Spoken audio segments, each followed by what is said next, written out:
Hello, you're listening to Music Makers on Making Music. We are here at Wally's Hideout, which is part of Hyde Street Studios in San Francisco. I'm Kevin Seal, and we have joining us today Larry Boothroyd. Welcome, Larry. Thank you. Really Thanks good to have you me. here. There's a brand new BRUBAKER record. Larry is 1/4 of BRUBAKER. Yes. And I've been listening to it all week, and it's really, really good. Oh, thanks a lot. Really, really good. And it's on vinyl. It is. And I wondered, this is the second BRUBAKER record. Yeah. Now, BRUBAKER came together from different players from different cities in the area. Yeah. And so Larry, and we'll talk a little bit more about your background. Yeah, but you come from the North Bay originally, from Santa Rosa. You were in Victim's Family. Yeah. And Triclops. Yeah. And you currently play with Jello Biafra and the Guantanamo School of Medicine. Yes. As well. The other players in BRUBAKER, so you got Christian Riley on guitar. Yeah. And where did Christian come from? Christian was most recently in Walrus, and before that in Blue Chunks. Mm-hmm. Also with Joaquin.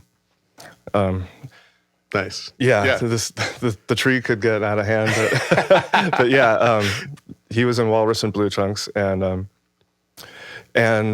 which is one of the East Bay bands that was playing regularly when it kind of felt like Sonoma County and the East Bay and the Bay Area and Sonoma County and the Sacramento area was kind of all pulling together into one kind of a traveling scene. Mm-hmm. Everyone was, going to all three locations, and there was a good scene in all places, and good bands, and we all just became better and better friends over the years. I think really the first time it all happened was at Cloyne Court and over in Berkeley, mm-hmm. at a party there,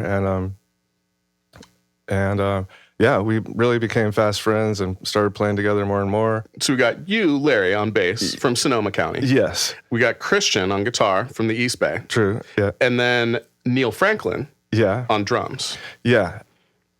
And so Neil and Gene were both from the same band, and they're a bonded pair. So they were both in Kai Colin, and then later both in Ricky and Dell, the Ricky and Dell connection, mm-hmm. and which I was in also briefly, and Christian was also in. That's kind of where I was going with that. But so slowly we all sort of, although Christian and I were never in that band at the same time, we were both in that band.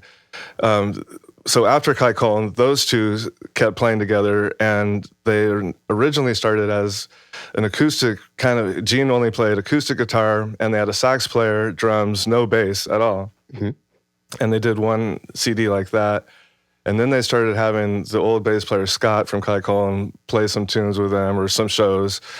And I would play some shows with them. And then we did a CD where Scott and I kind of split up the songs. Mm-hmm. And then sometimes they would have a second guitar player, and that was Christian. I don't think I ever saw that, but so we all spent time in that band too. And that was the coming together of those three, mm-hmm. well, numerous bands, but over the years. And so eventually. And so if you go to the episode page for this episode on the X-Racer site, we can have links for all of these bands. Okay, cool. For all of the players and all of the various bands we're mentioning. Because there will be more bands we're mentioning as well. Yeah. There's an extensive labyrinth of bands. It really is, I know. We keep talking about, putting this, like somebody making this or writing but it's kind of daunting. It's like how you can't even picture it. There'd be so many branches that connect to so many places. But well, and for a while in those box sets that would come out in the 90s, you get like Yes Years or whatever, and it would have that family tree of all the bands that the various members of Yes had been in. Yeah. So there is a format for doing that. Yeah. But I think this is actually more complex than you would have for Jethro Tull or Yes or something like that. Possibly. Yeah, those guys were in a lot of bands too. But there are a lot more things happening concurrently.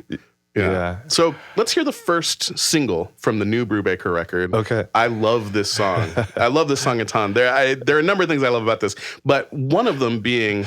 Okay, so Gene's voice. Gene has a lot of like grit and gravel to his voice, yeah, which works so well for this style of music and for the riffs and stuff like that. But he avoids things with his singing that I think a lot of people would do. That I'm really glad he doesn't do. Oh yeah. I'm trying to not like be disparaging toward any other singers, Right. but like he doesn't sort of bring any twang into it or any kind of like yarling. Do you know what I mean by yarling? I know exactly what you mean. Yeah, which makes it work so much better, I think. I love the way his voice sounds on this and on the whole record. Yeah, and he is an amazing singer. He's it just comes out of him. He's such a natural singer.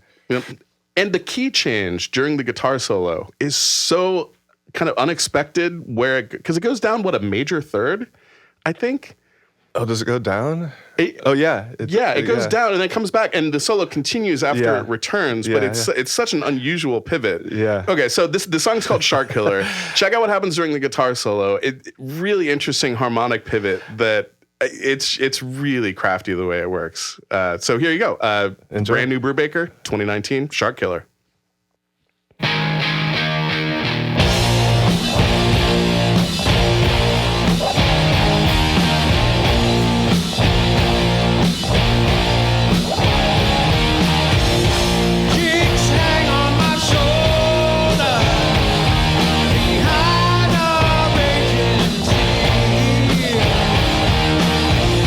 Hands gripping a trident, been wrapped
So that was Shark Killer.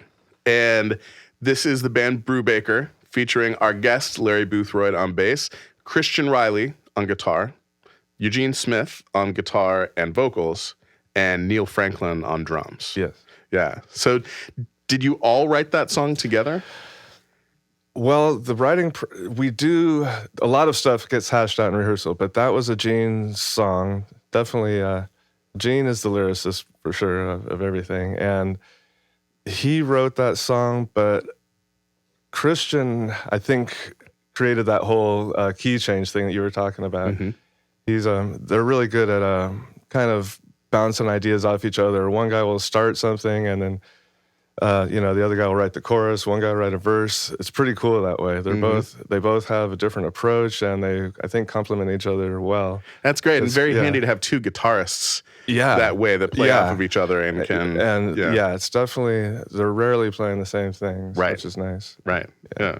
And filling in gaps of each other's compositions too, or taking them in different directions for certain sections. Yeah. Yeah. And this is a brand new record called Mindhead that you released on vinyl.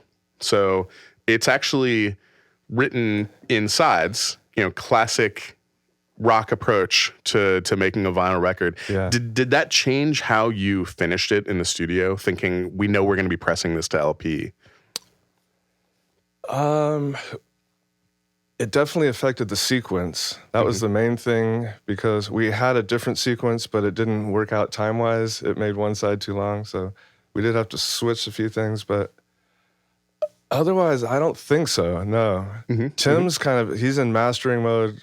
We recorded Tim Green at Louder. Yeah, Tim Green from the fucking Champs. Oh my God. And so that's in Grass Valley. Yeah, he's so dialed into his thing. Basically, we just plug in and it's already sounding good. Yeah. Everything there sounds good. And like I said, even during tracking, he's in mastering mode, I believe. I believe that's correct. And he's definitely thinking of the vinyl thing. So he probably is considering the vinyl more than we are. But but yeah. Excellent. But yeah, we did know it was going to be on vinyl, and I think we even knew we weren't going to do CDs this time for the first time. This is the first record I've ever done on vinyl and not CD. Vinyl and not CD. Well, except for the ones before there were CDs. But. Right. And I mean, with Victim's Family, going back, a good long way, because you were on, Alternative Tentacles. Yeah. So things were coming out multiple formats. Yeah. Well, we were on Mordam for the first three records, and our first record came out. It was recorded here at Hyde Street, and it came out on vinyl and cassette. The first three albums came out on. It wasn't until our third album that we put out a CD even. Ah, wow. We hadn't even. That was. And then we kind of blew it by so we did White Bread Blues on CD and included all of Things I Hate to Admit as a bonus track. Like there was 20 bonus tracks just because, hey, we had room. Right. So that album never actually got a proper CD release. Ah. It kind of just got piggybacked onto the third album. The second album got attached to the third album. So, benefit of having short songs too is you can fit an entire song's worth of material as 35 songs on that CD. 35 songs on a single CD. Yes. Yeah. Yeah, and with Jello Biafra and the Guantanamo School of Medicine, you are releasing on vinyl as well as absolutely, CD. Yeah. Jello's the biggest vinyl fan there is. We'll be back real soon. What's up? This is Pamela Parker. I want to let you know about my new album, The Fantastic Machine, out now. You can order it online, and I want to connect with you, so go to PamelaParkerRocks.com. Come down to Wally's Hideout at the historic Hyde Street Studio C to make your record.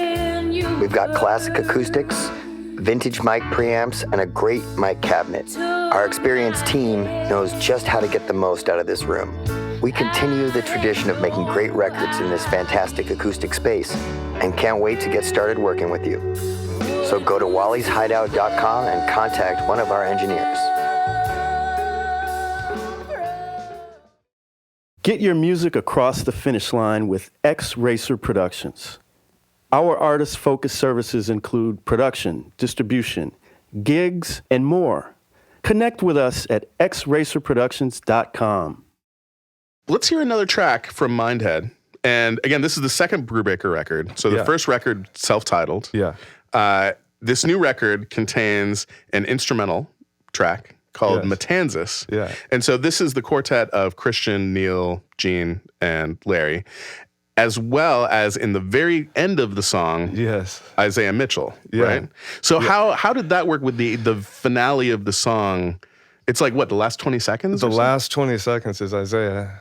He also plays elsewhere on the record, but he had planned to play on two of them, and then this was sort of a last-minute idea where we actually wanted to have something else happen there, but it just hadn't happened yet. And he came in, and his ability to just play, instantaneously, like he barely has to even hear it beforehand. He just like press play and record, and he's so we said, well, would you do something at the end of this one? And that was, I'm sure, the first, maybe second take. Just so yeah, it's Isaiah playing the last 20 seconds, but Nice. otherwise it's Gene and Christian. Yeah. And is this one that came about in rehearsal, sort of hashing it out together, or was there a seed that arrived before it got arranged as a band?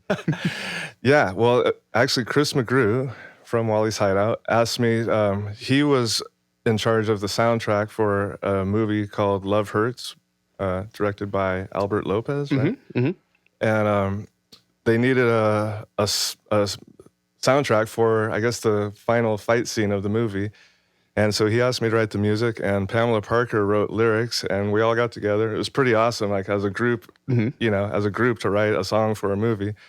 And we said the movie, right? Love Hurts. Yeah, Love Hurts. Yeah, Love Hurts. And so it came out. It was actually originally written for the movie and as a song, but I thought it would make a great instrumental. And I thought, it would be a great BRUBAKER track too. And so we adapted it as an instrumental. It's slightly different key, but yeah. And so as a song with lyrics, it's called Fire and Ice.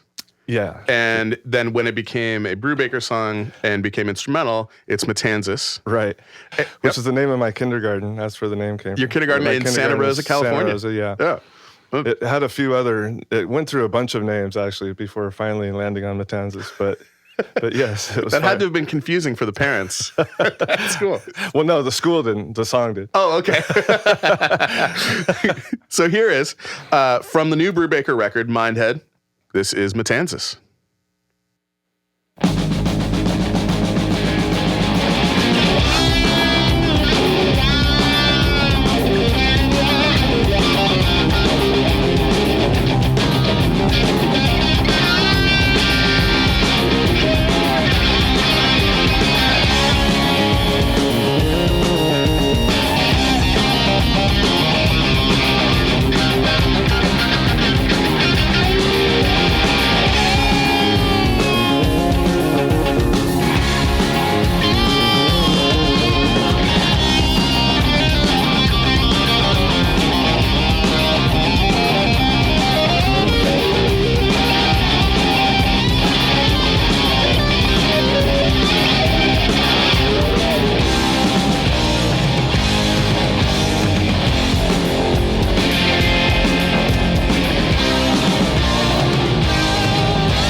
So that was Matanzas from the new Brubaker record. Larry Boothroyd, thank you so much for joining us. Thank you, Kevin. Really a Thanks pleasure so much having you for here. having me. So let's let people know where they can find all of this stuff. For one thing, you go to the episode page on the X-Racer site. You'll see links to all of the bands we've mentioned and the bands of the various people in Brubaker. For Triclops and Victim's Family and Jello Biafra and the Guantanamo School of Medicine, where should people go to look for that music? Well, all of that's on Alternative Tentacles, as well as Hellworms and Saturn's Flea Collar. And Ralph's band, Freak Accident. A lot of stuff there. I believe it's all still, well, I think they still have all that. Yeah, so you go to alternativetentacles.com. Yeah, Alternative Tentacles has definitely the Jello stuff, Victim's Family. Not the first 3 Victims Family, but. And then the Brubaker is available on Bandcamp. You can order the vinyl. I'll mail it to you, and it comes with a download code. Nice. That's one thing. I intended to have the codes in the records, and that fell through the cracks. I was pretty disappointed, but it's kind of, it's pretty cool because if you order from Bandcamp, you get the download, so there's that. They are available at Groove Merchants in the Lower Haight, and at Dimples in Sacramento, and where else? 1, 2, 3, 4 Go. I think Oakland and on Valencia. A few places, but I guess I would recommend getting it from Bandcamp so you get the digital.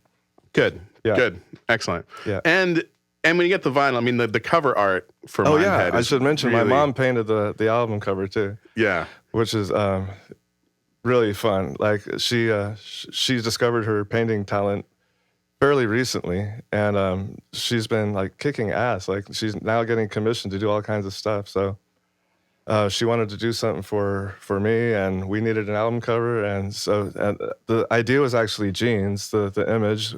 He found that Toltec mask online, and so we gave her that, and she pretty much knocked it out of the park, man. I was pretty impressed. The cover is really, nice painting. really good. Yeah, excellent. Well, Larry, thank you so much. Thank you. It's a pleasure having you. Thanks, Chris. Until next time, this has Thank been you, guys. Music Makers on Making Music. See you soon.